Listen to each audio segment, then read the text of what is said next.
In the 19th century, an event occurred that was never recorded in history, a story concealed in plain sight, a tale no one wishes to be told. Imagine awakening in a world overflowing with orphans. Vast cities built, then suddenly emptied. Amusement parks displaying infants inside incubators as though they were part of a spectacle. Hundreds of thousands of children without fathers or mothers, transported across continents to cities erected upon the ruins of a civilization deliberately erased. Where did all these children come from? And why were cities abruptly abandoned, only to be repopulated decades later with life?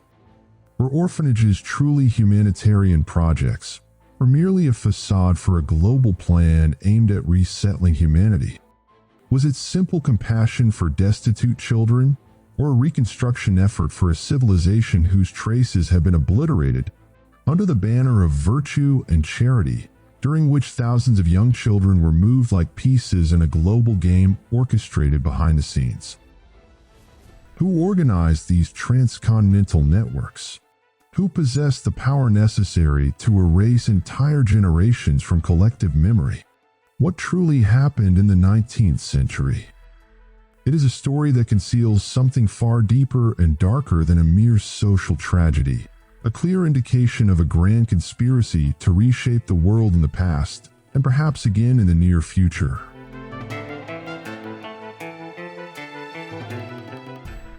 In the 19th century, children born outside of marriage were deemed illegitimate, stripped of any legally recognized status. This constituted a severe social stigma that led most employers to refuse to hire women who had borne an illegitimate child. As a result, many unmarried mothers who gave birth outside wedlock found themselves homeless, ill, and starving, with no option but to seek refuge in workhouses, where they were forced to perform the harshest and most degrading labor. In certain regions, women who bore illegitimate children were compelled to wear distinctive clothing that publicly marked them as unmarried mothers or as fallen women.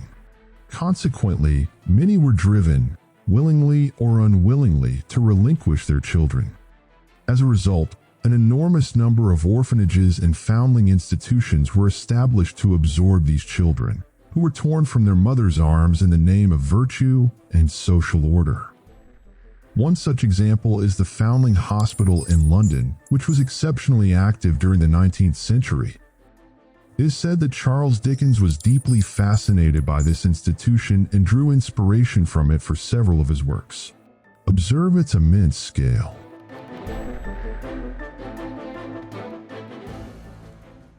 The official narrative tells us that approximately 4,500 women surrendered their children to this vast building, which was merely one institution among dozens of others. According to Wikipedia, there exists a partial list of more than 64 orphanages founded in the United Kingdom during the 19th century. And of course, the list does not encompass everything.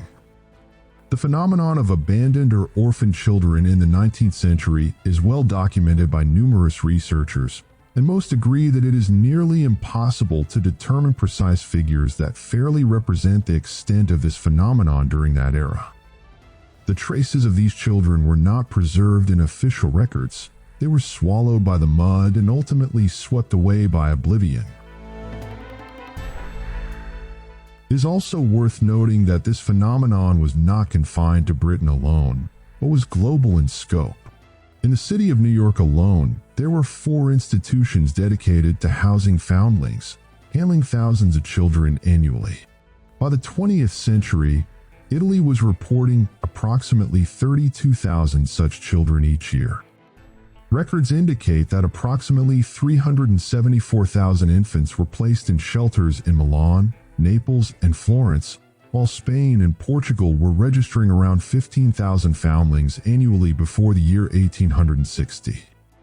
The historian David L. Ransell notes that by the 1880s, Moscow was receiving between 16,000 and 18,000 infants each year, sending more than 10,000 of them annually to surrounding villages to receive care.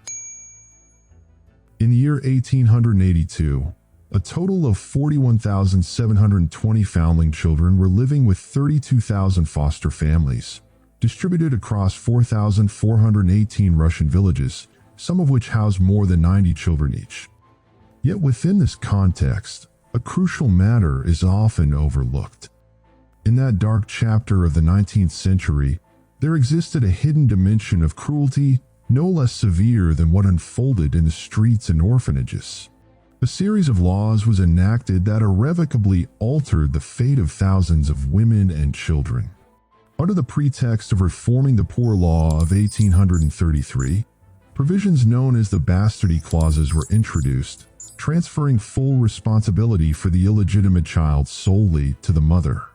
She alone was rendered legally accountable, while the father was entirely absolved of any financial or social obligation. Thus, these laws amounted to a form of social death sentence for women branded with disgrace, no employment available to them, no shelter willing to receive them, and no mercy awaiting them from society. Gradually, thousands of mothers found themselves confronted with only two choices: submission to humiliation in the brutal workhouses, or the surrender of their children to authorities that promised care. On the surface, the law appeared to be a social reform. In reality, it functioned as an effective mechanism for severing children from their mothers and feeding a vast network of shelters and adoption institutions that soon evolved into gateways for human trafficking. Thus emerged a generation without lineage, without roots, and without the right to ask about its own identity. A generation deliberately engineered to become a building block in a project larger than them all. During that era, advertisements for adoption or childcare were commonplace in newspapers.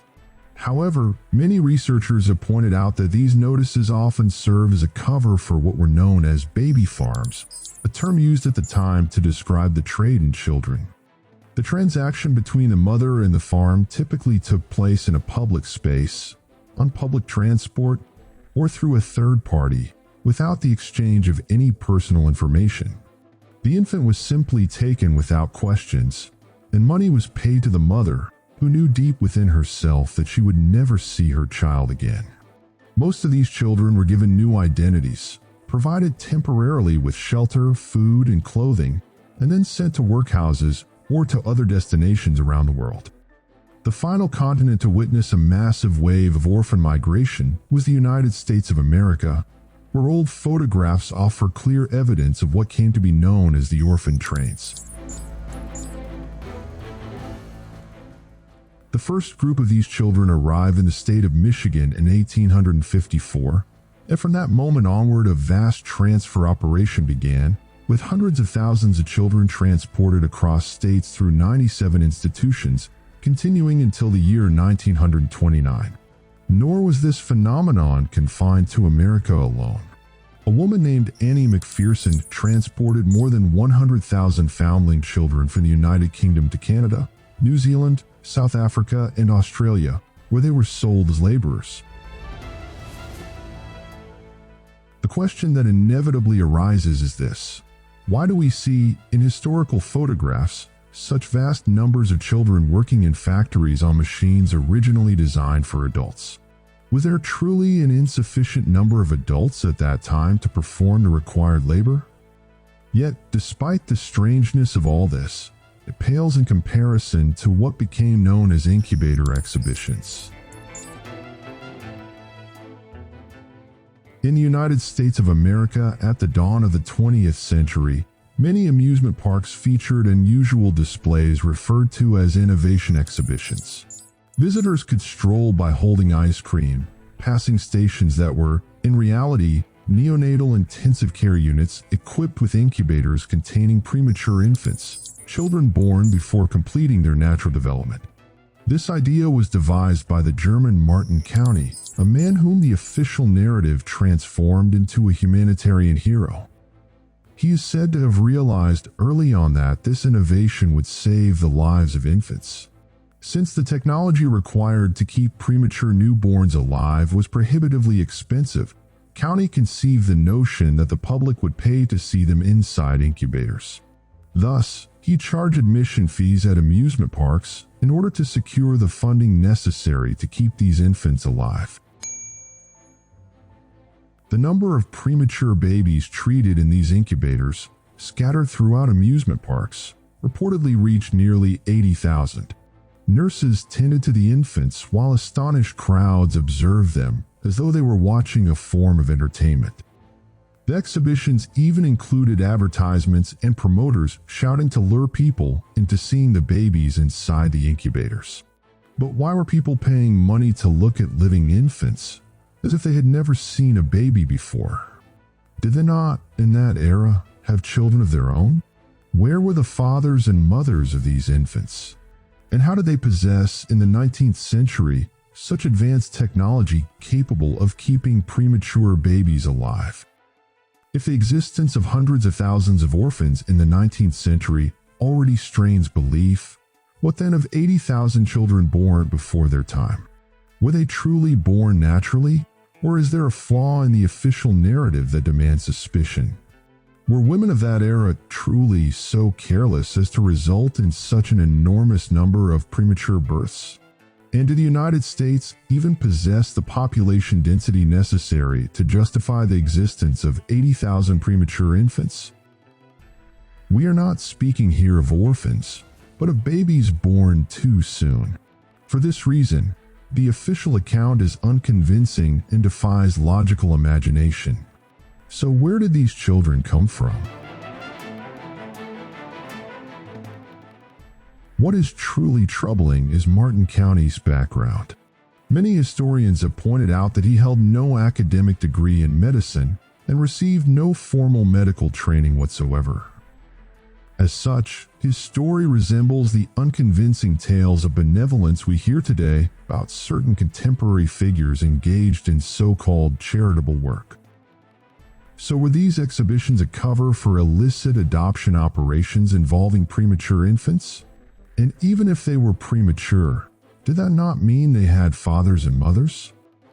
Who owned these amusement parks? Who financed their construction? Who was responsible for the children within them? And what became of those children once they grew up and left the incubators? Moreover, where did these incubators come from, equipped with technologies far beyond what their era should have allowed? And why did the traces of thousands of infants vanish after these exhibitions came to an end? In reality, this was not merely an innocent medical experiment or a harmless form of entertainment, but an intricate network of money, politics, and ideology.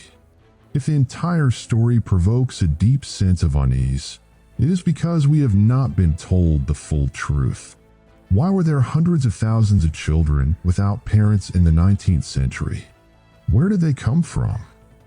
And why were they transported across the world to Europe, America, Russia, Australia, and Canada? And if childbirth outside of marriage constituted such a severe social stigma and caused such profound suffering, why did so many people place themselves in that situation to begin with? Did governments truly care about social morality to the extent that they enacted laws, built orphanages, and established vast networks for relocating children? Did this not impose an enormous financial and administrative burden upon them? Yet the truth is that behind this fabricated narrative of orphans and premature infants lay a global agenda whose true aim was the resettlement of populations. Returning to the images of 19th century cities, we are confronted with the fundamental question: why do they appear entirely devoid of human presence? The common explanation claims that early photographic techniques required long exposure times, causing moving objects, such as people and carriages, to vanish from the frame. Yet this justification collapses in the face of the vast number of images depicting immense cities, with their grand buildings and paved streets, utterly absent of any sign of human life. No figures in the roads, no silhouettes in the windows, not even activity in the markets. This is because they were not inhabited at the moment they were photographed. They had been emptied, and an entire generation had been eliminated as part of a population reset, after which the land was repopulated with orphans and displaced people to construct a new society in service of a different system.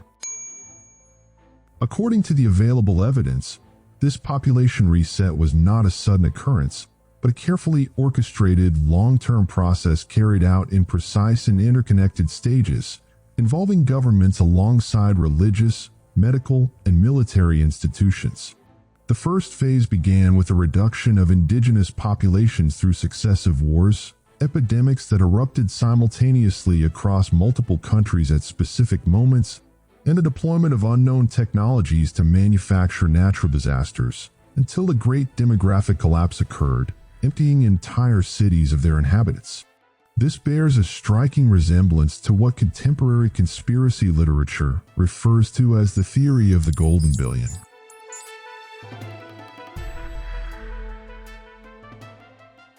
The second phase followed. Orphans and refugees were gathered into vast institutions that functioned as centers of sorting and reconditioning, designed to produce a generation of people with a different consciousness, submissive to the new order. After that, hundreds of thousands of children were transported across continents through what later became known as the orphan trains and so-called humanitarian settlement programs, to be redistributed into empty cities. In the background, the emerging media of the time, along with churches and charitable organizations, polished the image and marketed the official narrative, a story that would be accepted and preserved for centuries to come.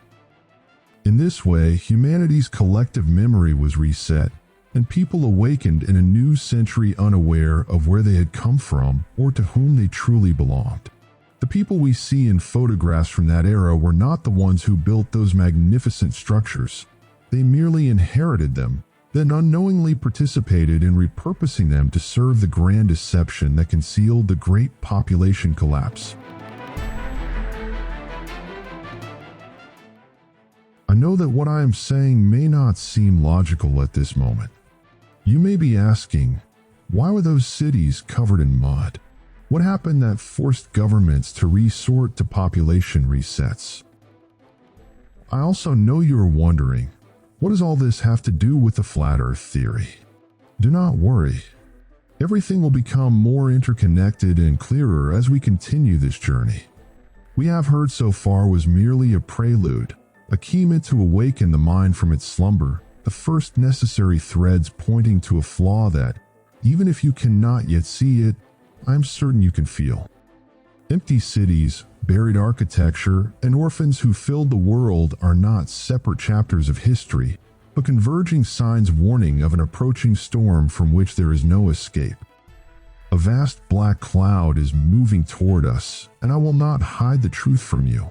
We are heading straight into its heart. And for the second time, everything we have discussed thus far has been nothing more than preparation. The true story has not yet begun. The stage had to be set first, and now it stands ready. It is time for me to keep my promise and take you back to the future.